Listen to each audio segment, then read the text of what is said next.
My name is Julian, and at 25 years old, I thought I had everything figured out. At least, that's what everyone around me believed. I lived in a modern apartment in the city, had a stable job that paid well, and spent my days doing what most people would call successful adult things. From the outside, my life looked complete.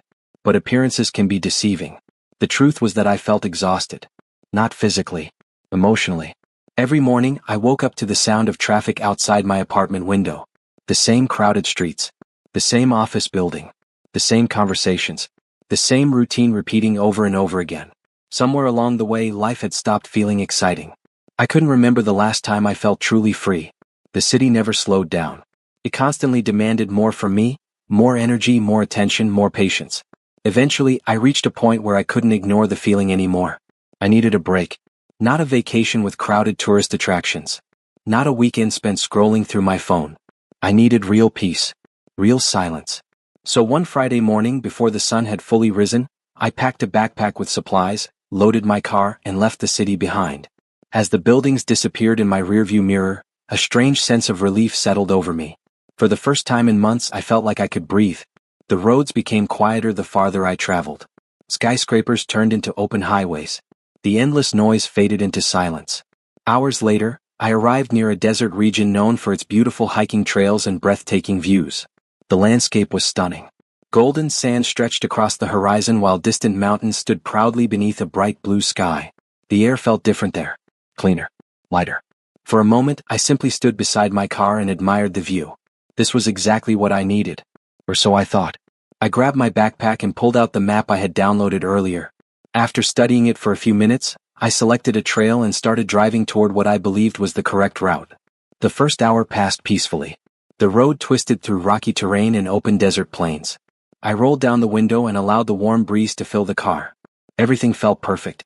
But slowly things began changing. The road became rougher. The signs became less frequent. The landscape felt increasingly isolated. At first, I didn't think much about it. After all, I had come here specifically to get away from people. Still, a small voice in the back of my mind kept telling me something wasn't right. I ignored it. Big mistake. Another hour passed. Then another. The farther I drove, the more uncomfortable I became. The trail I expected to find never appeared. Neither did any other hikers. Or vehicles. Or campsites. There was absolutely nothing around me except endless desert. Finally, I pulled over and grabbed my phone. I opened the map again. The moment I looked at it carefully, my stomach dropped. I had taken the wrong route. Not slightly wrong. Completely wrong. Somehow, I had misread the directions and ended up far away from the actual hiking area. Oh, you've got to be kidding me. I rubbed my forehead and checked my location again. The nearest marked trail was much farther away than I expected. Still, it wasn't a disaster. I simply needed to turn around. Problem solved. Or so I believed. I started the engine and began heading back. At first, everything seemed normal. Then suddenly the car jerked. The engine made a strange sound. A warning light appeared on the dashboard. My grip tightened on the steering wheel. No. The engine coughed again. A few seconds later, the vehicle slowed to a stop. Silence. Complete silence. I stared at the dashboard. Then I tried restarting the engine. Nothing happened. I tried again. And again.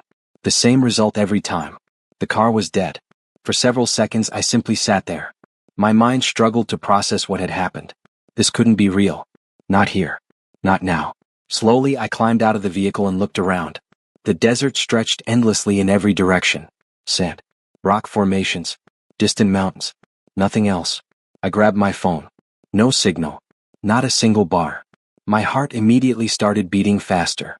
I walked several feet away from the car and lifted the phone higher. Still nothing. The realization hit me harder this time. I wasn't just lost. I was stranded. Completely stranded. The afternoon sun hung low in the sky as panic slowly began creeping into my chest. I tried calming myself down. There had to be a solution. Someone would eventually come by. Right? I looked toward the road. Nothing. I waited.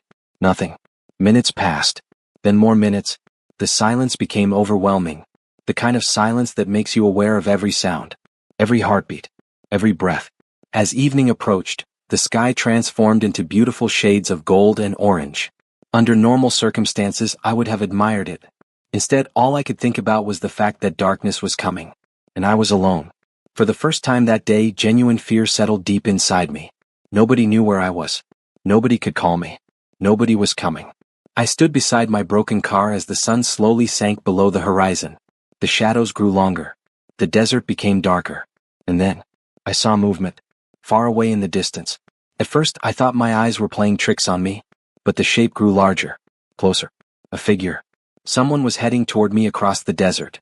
And for the first time since getting lost, I felt a small spark of hope. For several long seconds, I stood beside my broken car staring at the distant figure. The desert was growing darker with every passing minute, and I wasn't entirely sure whether what I was seeing was real or simply a trick of exhaustion. The shape moved slowly across the horizon. At first, it was nothing more than a dark silhouette against the orange glow of the setting sun. Then it became clearer. A horse. Someone was riding a horse. Relief hit me so suddenly that my knees nearly gave out. I wasn't alone. Someone was actually out here. The rider continued approaching at a calm, steady pace, completely unhurried, as though there was no danger in being alone in the middle of the desert. The closer he came, the more details I could make out. The horse was beautiful, large, strong, and moving gracefully across the sand. And the man riding it? Well, the man riding it was impossible not to notice. Even from a distance there was something striking about him. As he drew closer, I could finally see him clearly. He looked to be around my age, maybe a little older. A dark cowboy hat shaded part of his face while the fading sunlight highlighted the sharp angles of his jaw. His denim shirt fit comfortably across broad shoulders, and his sleeves were rolled up to reveal strong forearms tanned by countless days spent under the desert sun. There was something effortlessly confident about him. Not arrogant. Just comfortable. Like he belonged out here. Like the desert itself knew his name. Meanwhile, I was standing beside a dead car looking completely lost. The contrast couldn't have been more obvious. When he finally reached me, he slowed his horse to a stop. For a moment, he simply looked at me. His gaze moved from my face to my vehicle before a small smile appeared. A very attractive smile. "Well," he said casually, tipping his hat back slightly. "Looks like somebody took a wrong turn." His voice carried a warm amusement that instantly made me feel less nervous. Despite everything, I found myself laughing. "You have no idea." "Oh, I think I have a pretty good idea." I glanced toward my car. "Is it that obvious?" Silas chuckled. The broken-down car in the middle of nowhere was a pretty big clue. I couldn't help smiling. The strange thing was that my fear had already started fading. Only minutes ago, I'd been convinced I was spending the night stranded in the desert. Now, simply having another person nearby made everything feel manageable. The cowboy swung one leg over the saddle and climbed down from his horse. Up close, he was somehow even more handsome than before. Not in a polished city kind of way. There was something natural about him. Something genuine. His sun-kissed skin, slightly messy dark hair beneath his hat, and easy confidence made him look like he belonged in an old Western movie. He extended a hand toward me. "I'm Silas." I stared at his hand for half a second before shaking it. "Julian." The moment our hands met, something unexpected happened. A strange feeling passed between us. Not dramatic. Not magical. Just a brief spark of awareness. The kind that makes you notice someone. Really notice them. I quickly pushed the thought aside. Silas seemed to hold my gaze a second longer than necessary before releasing my hand. His smile widened slightly. "So, Julian," he said, "want to tell me how you ended up all the way out here?" I sighed. "Honestly? It's a stupid story. Those are usually the best kind." For the next several minutes, I explained everything. The hiking trip. The need to escape the city. The wrong map. The missed turn. The lack of phone signal. And finally, the broken-down car. By the time I finished, Silas was shaking his head. "Wow. What? You managed to get farther out here than most tourists ever do. That's not exactly comforting." He laughed softly. "No, I guess it isn't." The desert around us was growing darker. The last rays of sunlight stretched across the sand as evening approached. Silas glanced toward the horizon. "You got lucky." I frowned. "Lucky? Yeah. How exactly am I lucky?" He leaned casually against the side of my car. "Because most people never come through this area." That didn't sound lucky at all. In fact, it sounded terrifying. Apparently my expression gave me away because Silas immediately laughed. "Relax." His voice softened. "You're safe now." The simple words settled something inside me. Maybe it was the confidence in his tone. Maybe it was the calm way he carried himself. Or maybe it was the fact that he seemed completely unfazed by a situation that had nearly sent me into a panic. Whatever the reason, I believed him. For the first time all day, I felt like everything was going to be okay. "My ranch isn't far from here," Silas continued. "A ranch?" He nodded. About 30 minutes away. I looked around. There wasn't a single building visible in any direction. You live out here? Born and raised. I shook my head in disbelief. I don't know how. Silas grinned. I could say the same thing about city life. Fair point. A comfortable silence settled between us. Then he nodded toward his horse. You can stay with me until we figure out what to do about your car. I hesitated. Normally, accepting an invitation from a complete stranger would have sounded insane. Every warning I'd ever heard immediately started playing inside my head. But this situation wasn't normal. I was stranded. My phone didn't work. Night was coming. And strangely enough, Silas didn't feel like a stranger. He felt familiar, safe, trustworthy. I couldn't explain why. I simply knew I trusted him. After a moment, I nodded. Okay. His smile returned instantly. Good. A few minutes later, I secured my backpack and carefully climbed onto the horse behind him. The experience felt awkward at first. I had never ridden a horse before. Silas noticed my uncertainty. You all right back there? Barely. He laughed. You'll survive. The horse began moving, slowly at first, then steadily across the desert. The sky darkened above us while thousands of stars appeared one by one. I had never seen so many stars before. Away from city lights, they seemed endless. The desert looked completely different at night. Peaceful. Almost magical. A cool breeze replaced the heat of the day. For a while, neither of us spoke. The silence felt comfortable rather than awkward. Every now and then, Silas pointed out distant landmarks or shared small stories about the area. I listened carefully. Partly because his stories were interesting. Mostly because I liked hearing his voice. Somewhere during that ride, I realized I was no longer afraid. The anxiety that had consumed me earlier had completely disappeared. Instead, I felt calm, safe, protected. Eventually, lights appeared in the distance. At first, they looked like tiny stars resting on the ground. Then they grew larger. A ranch emerged from the darkness. Wooden fences stretched across the property. Several horses grazed peacefully nearby. A large barn stood beside a cozy-looking house illuminated by warm golden lights. The entire place looked like something from a dream. I stared at it in amazement. This is yours. Silas nodded. Yep. The horse carried us through the gate. As we entered the property, a strange feeling settled inside me. For reasons I couldn't explain, this place already felt familiar. Almost welcoming. Silas glanced over his shoulder and smiled. Welcome home, Julian. Home. The word lingered in my thoughts long after we arrived. Because somehow, despite only meeting him an hour earlier, I couldn't shake the feeling that my life had changed the moment I saw that cowboy riding across the desert toward me. The ranch was even more beautiful in the morning. When I woke up the next day, sunlight spilled through the thin curtains of the guest room and landed softly across the wooden floor. For a few seconds I lay still, unsure of where I was. My mind drifted between dream and reality, city streets, broken down roads, endless sand. Then it all came rushing back. The desert, my car, the man on the horse, Silas. I sat up slowly and swung my legs over the side of the bed. The house was quiet in a way I wasn't used to. No distant traffic. No alarms. No people shouting outside my window. Just silence. When I stepped outside, I stopped completely. The view stole my breath. The ranch stretched far beyond what I had expected. Wide open land rolled out in every direction, broken only by wooden fences and scattered trees. Horses moved lazily across the fields, their bodies glowing softly in the morning light. In the distance, mountains rose like quiet giants watching over everything. The air was different here. Cooler. Cleaner. It felt like the world itself had slowed down just for this place. For the first time in years, I realized something strange. It was actually quiet. Not the fake kind of quiet I had in my apartment when I closed the windows. Not the forced silence of a busy city night. This was real quiet. No traffic. No sirens. No crowds. No pressure. Just nature breathing around me. I didn't even notice Silas until he spoke. Morning, city boy. I turned my head and saw him leaning casually against a wooden fence, a small grin already on his face. He looked just as relaxed as he had the night before. Hat slightly tilted, sleeves rolled up, like the ranch belonged to him in a way that went beyond ownership. I exhaled and shook my head. Morning. He pushed himself off the fence. Sleep okay?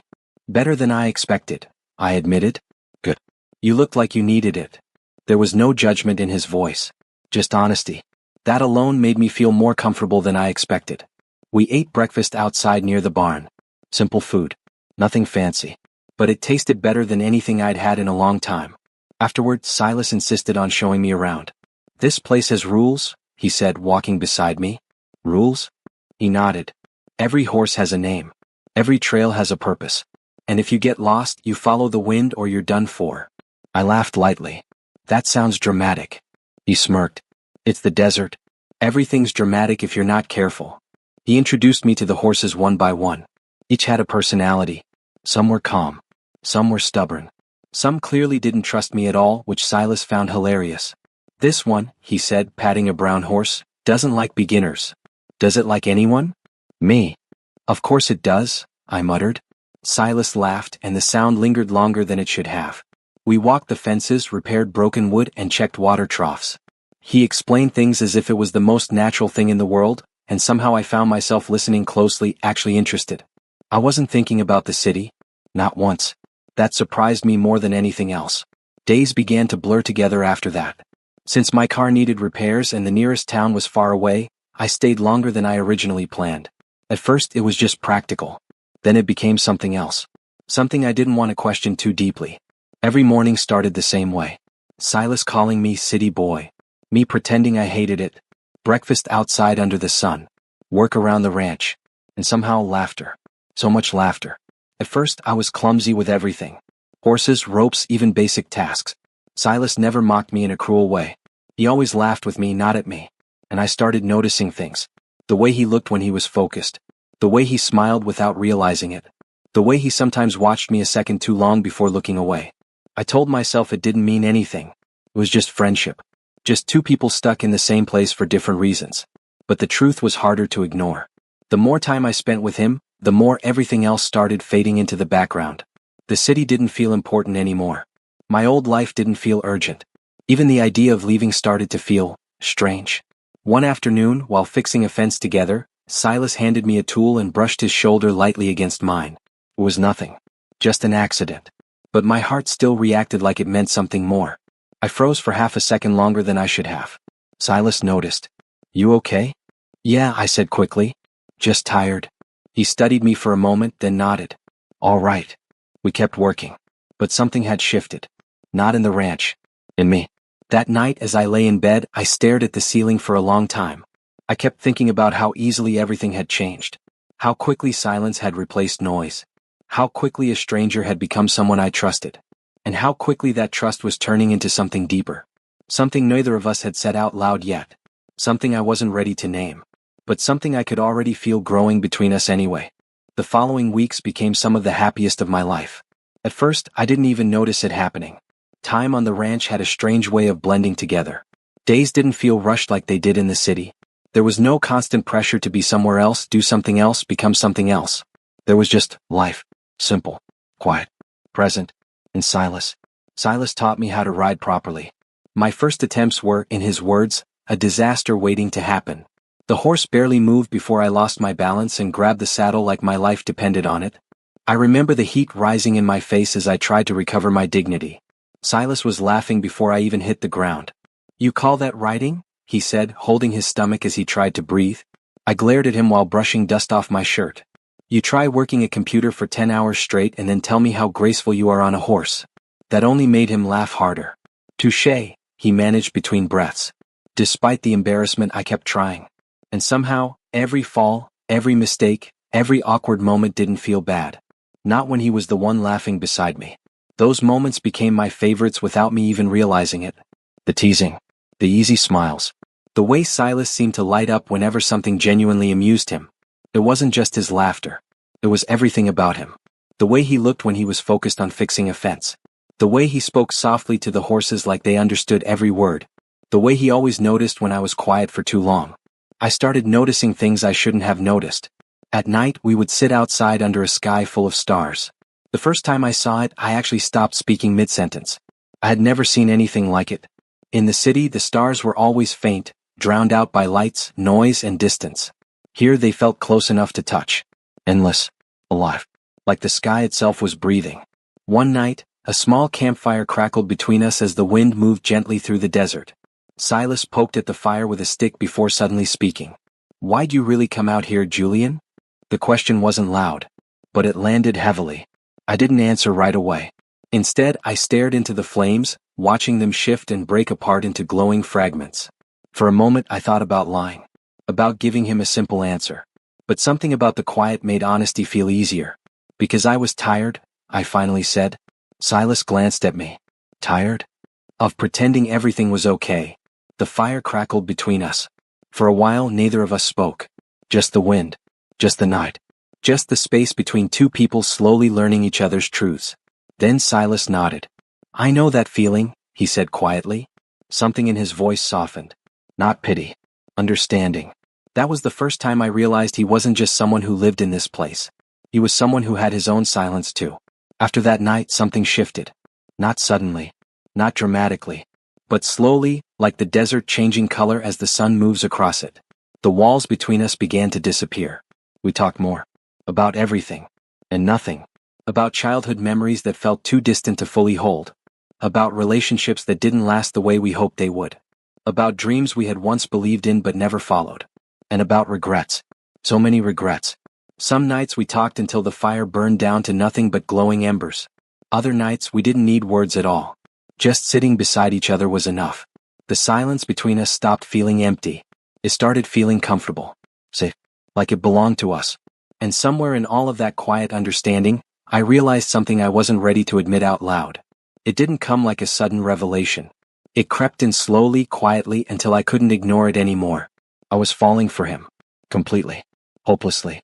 Silas wasn't just the man who found me in the desert anymore. He wasn't just my rescuer. Or my guide. Or the cowboy who made the loneliness go away. He had become something much more dangerous than that. Someone I cared about. Someone I looked forward to seeing every morning. Someone I didn't want to imagine leaving behind. And that scared me more than being lost in the desert ever had. Because getting lost once was an accident. But falling for him? That felt inevitable. I tried convincing myself it was just a crush. Something simple. Something temporary. Something that made sense only because I had been stuck on a quiet ranch in the middle of nowhere with the same person every single day. It was easy to think that way at first. Easy to dismiss it. Easy to tell myself it would fade once I left. But it didn't fade. If anything, it grew stronger. Quietly. Relentlessly. Like something I couldn't outrun no matter how hard I tried. Every morning I woke up and saw Silas, the feeling was there. Every laugh we shared, every moment of silence between us, every accidental brush of his hand, it all built on top of itself until I could no longer pretend it was nothing. And that scared me more than I wanted to admit. Because feelings like this weren't supposed to happen so easily. Not here. Not with him. Then one afternoon, everything shifted in a way I didn't expect. A visitor came to the ranch. Another ranch owner. His name was Ethan. He arrived with an easy confidence, the kind that suggested he belonged everywhere he went. He greeted Silas like an old friend, smiling as they shook hands and exchanged casual words. Silas looked different around him. Not distant. Not cold. Just familiar in a way I wasn't part of. They talked for a long time. Too long in my opinion.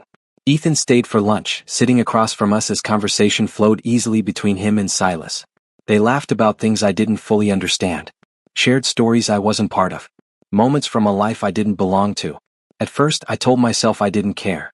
I focused on my plate. The food. The table. Anything except them. But it didn't help. Because I kept noticing things I didn't want to notice. The way Silas smiled when Ethan spoke.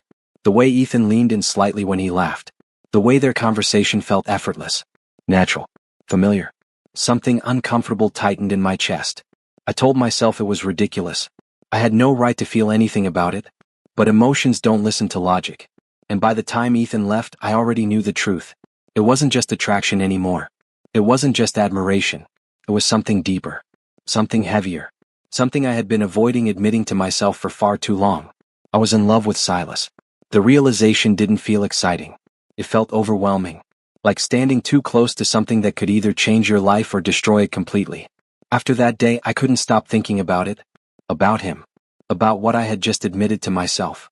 And about what it meant. Meanwhile, Silas seemed different too. Not in an obvious way. But in quiet moments. In pauses that lasted a little too long. In the way he sometimes looked at me like he was thinking about saying something, then stopped himself.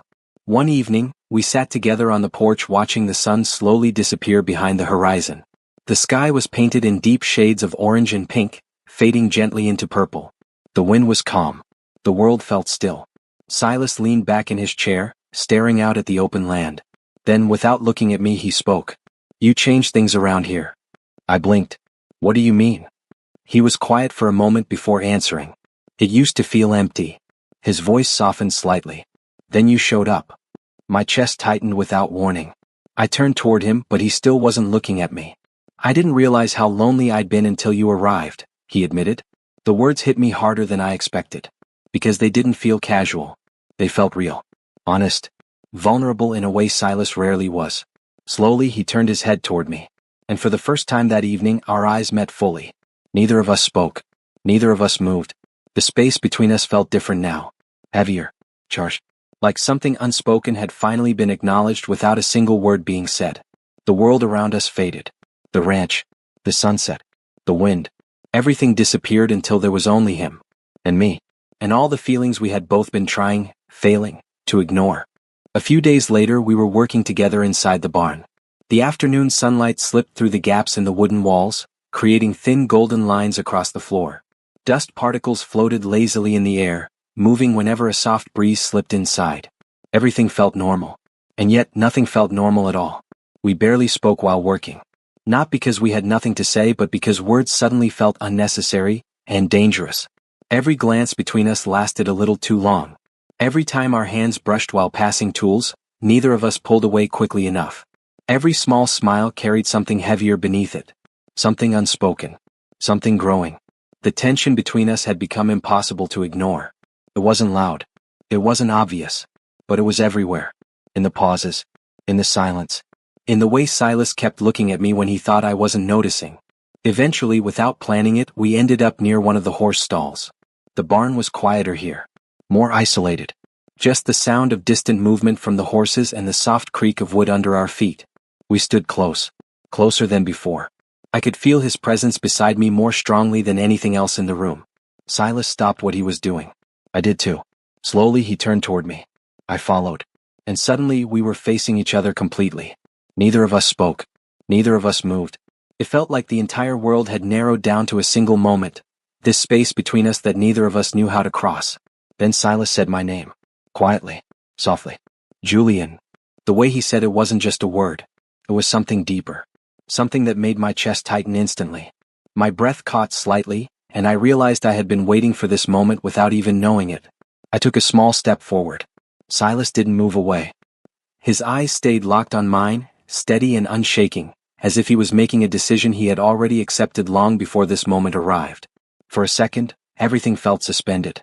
No barn. No desert. No past. No future. Just him. Just me.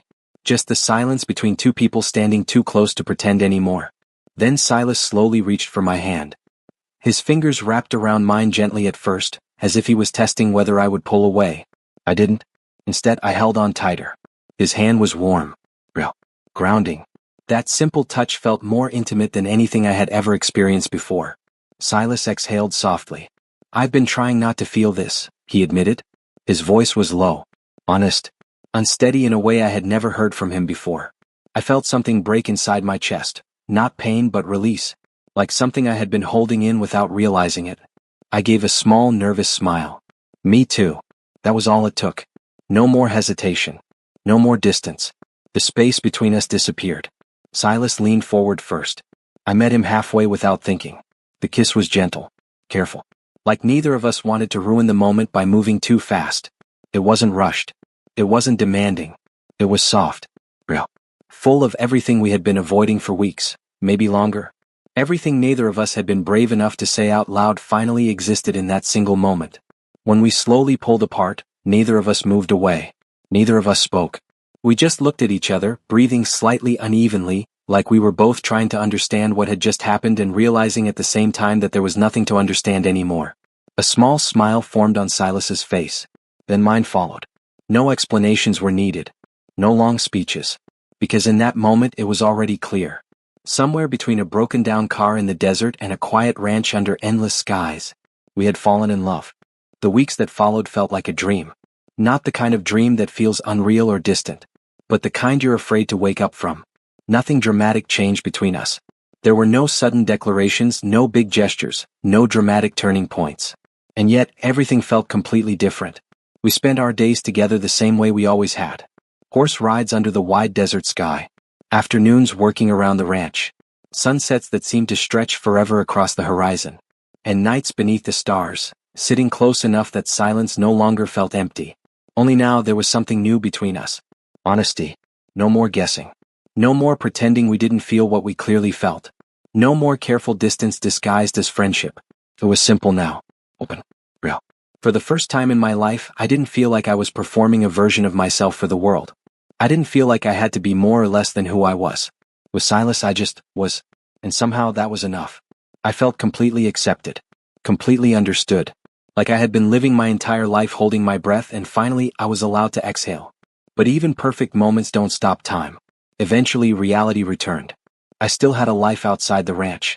Responsibilities I couldn't ignore forever. A job back in the city. A place I once called home even if it no longer felt like one. The day I left was quiet. Too quiet. Silas didn't say much as he drove me into town.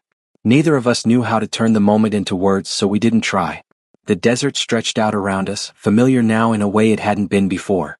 Beautiful. Silent. Unforgiving. When we reached the edge of town, everything changed. The noise returned first. Then the people. Then the pressure. The city swallowed me whole the moment I stepped back into it. And suddenly, I remembered why I had left in the first place. The streets felt too loud. The air felt too heavy. Even the buildings felt like they were closing in. Everything that had once felt normal now felt wrong. And no matter where I went, no matter what I did, my thoughts stayed somewhere else entirely. With him. Silas. I tried to focus. Tried to return to my routine. Tried to convince myself that what I felt was temporary. But every attempt only made the truth clearer. Because I wasn't just missing him. I was missing a version of myself that only existed when I was with him. After only a few weeks away, I finally understood something I had been avoiding. Home wasn't a place. It was a person. And mine was waiting in the desert. So I made a decision. One that didn't feel dramatic at all. It just felt inevitable. I packed my belongings. Quit my apartment. Left behind the life I had once thought I wanted. And drove back toward the desert. The journey felt different this time. Not like an escape, but like a return. Like I was finally going where I was always meant to be. When I reached the ranch, the sun was beginning to set. Silas was standing outside near the fence just like the first time I had seen him. For a moment, neither of us moved. Time seemed to pause again just like it had in the barn. Then he smiled. That same smile. The one that had found me in the desert when I had nothing left. You came back, he said softly. I let out a breath I didn't realize I was holding and smiled back. Of course I did. Silas stepped forward and pulled me into a hug. Not rushed. Not hesitant. Just real. Warm. Familiar. Like coming home after a long journey you didn't realize you were on. And in that moment, everything finally made sense. Years passed after that. Not in a blur, but in a steady, peaceful rhythm. We built a life together on the ranch. The horses grew older. The land stayed the same. And somehow we did too. On quiet evenings, we still sat together on the porch, watching the sky change colors as the sun disappeared behind the mountains. Sometimes we talked. Sometimes we didn't. But we were always together. And that was enough. Every now and then, I thought back to the day I got lost in the desert. The day I believed my life was falling apart. Now I understood the truth. That wasn't the day everything ended. It was the day everything began. Because getting lost had led me to him. And finding Silas had been the best thing that ever happened to me. The desert had taken my direction. But it had given me something far more valuable in return. It had given me love. The desert changed the way time felt. Even after years of living on the ranch, I still couldn't explain it properly. Days didn't feel like they were being counted anymore. They just existed, softly, quietly, like the land itself refused to rush anything. Nothing here demanded urgency. Nothing here cared about clocks. Silas and I had built a life in this place without ever really planning it. It hadn't started with promises. Not with careful decisions. Not with certainty. It had started with a wrong turn. A broken car. A stranger on a horse. And somehow that had been enough to change everything. Now, years later, the ranch felt alive in a different way. The horses we once cared for were still here, but time had changed them too. Some had grown older and calmer, moving through the fields with slow familiarity. Others were younger, restless, full of energy that made the land feel less still. The barns still creaked in the same places. The fences still broke when the wind got too strong. The desert still moved like it always had, slow, patient, endless. But nothing felt lonely anymore. Not even the quiet. On evenings like this one, Silas and I would sit on the wooden porch outside the house, just like we had done countless times before. The sky stretched endlessly above us, painted in soft layers of orange, pink, and fading gold. The sun drifted toward the horizon as if it had no reason to hurry anywhere else. Everything felt suspended in that in-between moment where day becomes night. Silas sat beside me, relaxed, one arm resting loosely along the back of the chair. His hat tilted slightly forward, casting a familiar shadow over his eyes. There was something steady about him, something that made even stillness feel safe. I leaned back and let out a slow breath. "It's strange," I said quietly. Silas turned his head slightly. "What is?" "How something that felt like the end of my life," I paused, looking out at the open desert, "turned out to be the beginning of everything." Silas didn't answer immediately. He rarely rushed moments like this. Like he understood that some things needed silence before they could be spoken properly. His gaze followed mine toward the horizon where the sun was melting into the mountains. Then he spoke softly. "You were never lost." I looked at him. "Oh." He turned toward me fully now. "You just hadn't found where you were supposed to be yet." Something warm tightened in my chest at his words. Even after all this time, he still had that effect on me, still made simple sentences feel like they carried more weight than they should. I smiled slightly. "That sounds like something you'd say just to make me feel better." A faint smirk appeared on his face. "It is working, isn't it?" I nudged him lightly with my shoulder. "Unfortunately." Silas let out a quiet laugh and leaned back again, looking out at the desert once more. For a while, neither of us spoke. We didn't need to. The silence between us had stopped feeling empty a long time ago. It wasn't absence anymore. It was presence. Something full. Something steady. Something that belonged only to us. A soft wind passed through the porch, carrying the scent of dry earth, wood, and distant horses. Somewhere out in the fields, one of the animals made a quiet sound, but even that blended into the calm instead of breaking it. I turned my head and looked at Silas again. Really looked at him. The same man who had found me when I was stranded and alone in the desert. The same man who had given me shelter without hesitation. The same man who had slowly, without either of us realizing it, become the center of my life. He caught me staring. "What?" he asked, amused. I shook my head. "Nothing." But it wasn't nothing. It was everything. Silas reached for my hand without a word. I took it immediately. No hesitation. No doubt. Just instinct now. Comfort. Familiarity. Love in its quietest form. The sun finally slipped below the horizon, and the sky deepened into rich blues and purples. One by one, stars began to appear, soft at first, then brighter, until the entire sky felt alive with light. Silas gave my hand a gentle squeeze. "Still glad you got lost?" he asked. I let out a soft laugh. "Ask me that every day and I'll always say the same thing." He raised an eyebrow slightly. "And what's that?" I looked at him, then out at the endless desert stretching beyond the ranch. Then I answered honestly. "Best mistake of my life." Silas smiled, not teasing, not playful. Something quieter. Something real. The kind of smile that never needed explanation. The wind moved again, slow and gentle. The stars brightened above us. And as we sat there together, hand in hand, I finally understood something simple and complete. I wasn't searching anymore. Because I already had everything I needed. In the middle of nowhere. In the middle of everything. In him.